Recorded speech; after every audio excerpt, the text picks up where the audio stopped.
तुलसी देवी संपूर्ण सचर जगत में सभी की रक्षा करती है और जो भी पापी मनुष्य एक बार भी उसका दर्शन कर ले उसके समस्त पाप नष्ट हो जाते हैं।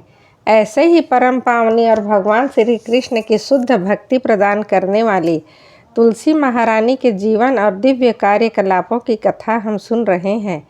तुलसी विवाह के उपलक्ष्य में चल रही हमारी विशेष कथा सप्ताह में पिछले अध्याय में हमने सुना कि शंखचूड़ के आधिपत्य से मुक्ति प्राप्त करने के लिए सभी देवता ब्रह्मा जी और भगवान शिव के साथ वैकुंठ जाते हैं। भगवान नारायण की शरण में उनकी प्रार्थना को सुनकर श्री हरि उन्हें आश्वस्त करते हैं कि शंखचूड़ का अंत अवश्य होगा और फिर वे शिव जी को अपना त्रिशूल देते हैं। भगवान नारायण की आज्ञा पाकर शिव जी पृथ्वी लोक में आते हैं और अपने दूत पुष्पदंत द्वारा शंखचूड़ को संदेश भिजवाते हैं और अब वे अपनी महाभयंकर विशाल सेना के साथ शंखचूड़ की प्रतीक्षा कर रहे हैं। लेकिन शंखचूड़ उस समय क्या कर रहा था? दूत के चले जाने के बाद शंखचूड़ वापस अपने अंतःपुर में आ जाता है और आते ही वह अपनी प्रिय पत्नी को इस युद्ध के संबंध में सारी बातें कहता है। यह सुनकर तुलसी देवी अत्यंत चिंतित हो जाती है। उनका गला सूखने लगता है, उनका हृदय विदीर्ण हो उठता है और फिर चिंतित स्वर में वह अपने पति शंखचूड़ से कहती है, हे प्राणेश, आप मेरे प्राणों के अधिष्ठाता हैं। मैं अपने नेत्रों से कुछ समय आदरपूर्वक आपके दर्शन करना चाहती हूँ। आज मैंने रात्रि के अंतिम प्रहर में एक बुरा स्वप्न देखा था। इस प्रकार तुलसी देवी को घबराया हुआ देखकर शंखचूड़ उन्हें आश्वस्त करने लगा। आखिर वह एक ज्ञानी पुरुष था। उसने तुलसी देवी से कहा, हे प्रिय, कर्म भोग की गति काल सूत्र में पिरोई हुई है। समय अत्यंत बलवान है। हर्ष, शोक, सुख, दुख यह सब काल के अधीन है। समय समय पर इस सृष्टि का सर्जन होता है और समय आने पर उसका विनाश हो जाता है। ब्रह्मा, विष्णु और शिव आदि प्रधान देवताओं के भी अधीश्वर हैं। परम भगवान श्री कृष्ण वे इस प्रकृति से परे हैं। उन्हें सर्वेश, सर्वपूर्ण, सर्वात्मका भी कहते हैं। वे ही समय समय पर अपनी इच्छा से इस सृष्टि का सर्जन और संहार करते हैं। हे सुंदरी, तुम उन्हीं परम भगवान श्री राधा वल्लभ की उपासना करो, जो भगवान मृत्यु के भी मृत्यु हैं, जो काल के भी काल हैं, जो ब्रह्मा के स्वामी हैं, यमराज के शासक हैं, जो इस जगत के सर्जक, पालक और संहारक हैं। उन परम भगवान की तुम शरण ग्रहण करो। यहाँ कोई भी किसी का बंधु नहीं है। जो सबके बंधु हैं वे केवल श्री कृष्ण हैं। उन्हीं की तुम उपासना करो। ब्रह्मा जी ने हम दोनों की इस भौतिक संबंध की रस्सी में बांध दिया था और अब हमारा अलग होना यह भी नियति है। अब तुम्हें निश्चय ही भगवान नारायण अपने पति रूप में प्राप्त होंगे। तुम ब्रह्मा जी के वरदान को प्राप्त कर चुकी हो। भगवान गोविंद तुम्हें गोलोक धाम में अवश्य प्राप्त होंगे, इसलिए तुम्हारे शोक करने का कोई कारण नहीं है। मुझे अपनी तपस्या और वरदान से तुम पत्नी रूप में प्राप्त हुई, यह मेरा सौभाग्य था। लेकिन अब मैं भी इस दानवी शरीर का त्याग करना चाहता हूँ और वहीं दिव्य लोक में जाना चाहता हूँ। हम दोनों फिर एक बार उसी गोलोक धाम में पुनः मिलेंगे। तुम मुझे वहाँ मिलोगी और मैं तुम्हें वहाँ देख पाऊँगा। इसलिए हे प्रिय, शोक मत करो। मेरा गोलोक वापस जाना निश्चित है। इसलिए तुम भी शीघ्र ही अपने इस शरीर का त्याग करके उस दिव्य भगवान को अपने पति रूप में प्राप्त करोगी, इसमें कोई संशय नहीं। इस प्रकार शंखचूड़ ने तुलसी देवी को प्रेम पूर्ण वचनों से आश्वस्त किया। तब तक संध्या हो चुकी थी। शंखचूड़ ने पुनः तुलसी को एक ऐसा दिव्य ज्ञान प्रदान किया जो कि उसे स्वयं भगवान श्री कृष्ण से भांडीर वन में प्राप्त हुआ था। ऐसे श्रेष्ठ ज्ञान को प्राप्त करके तुलसी देवी का मन भी शांत हो गया और फिर दोनों प्रसन्न चित्त होकर निद्रामग्न हो गए। अब देखिए, शंखचूड़ दानव होने के बाद भी श्री कृष्ण का परम भक्त था। वह जीवन के सत्य को जानता था, इसलिए उन्हीं परमेश्वर का स्मरण करते हुए वह प्रातःकाल में उठ गया।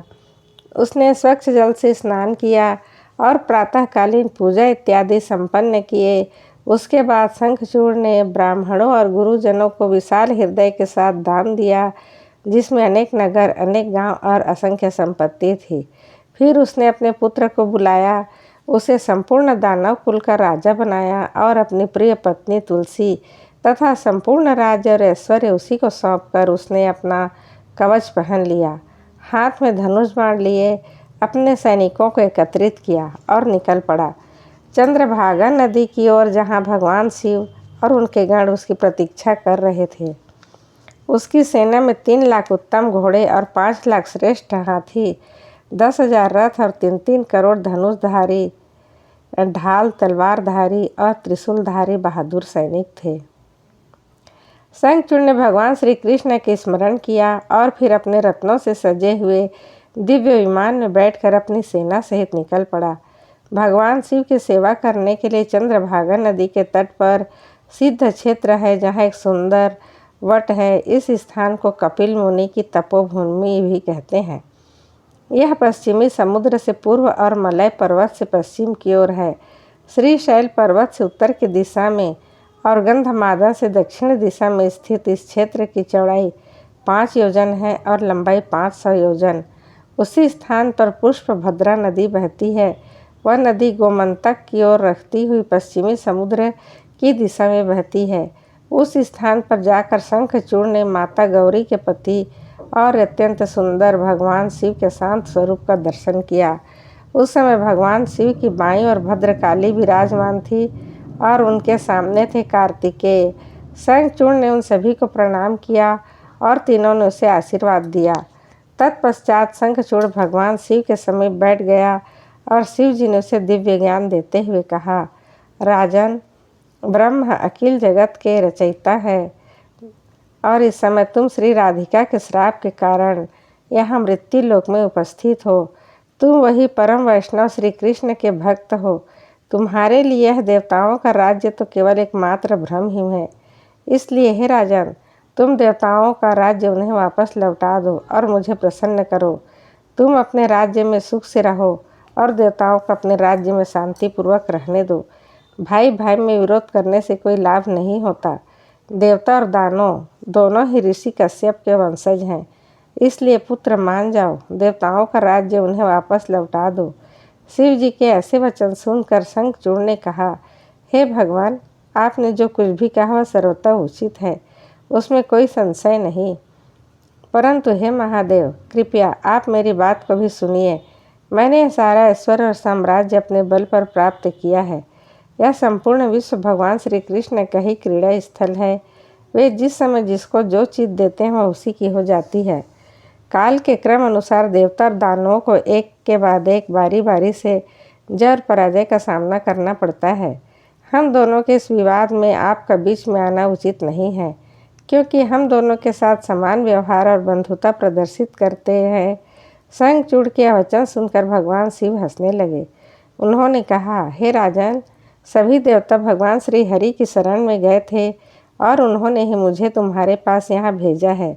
अतः देवताओं का राज्य तुम उन्हें लौटा दो, बस मेरी यही इच्छा है। अन्यथा मेरे साथ प्रसन्नतापूर्वक युद्ध कर लो। अब तुम्हें जो उचित लगे वैसे करो। शिव जी की बात सुनकर शंखचूड़ भी अपने मंत्रियों के साथ उठ गया। उसने भगवान शंकर और वहाँ उपस्थित सभी महान देवी देवताओं तथा लोगों को अपना सिर झुकाकर प्रणाम किया और फिर शुरू हुआ एक महाप्रचंड और भयंकर देवासुर संग्राम। इस संग्राम में क्या क्या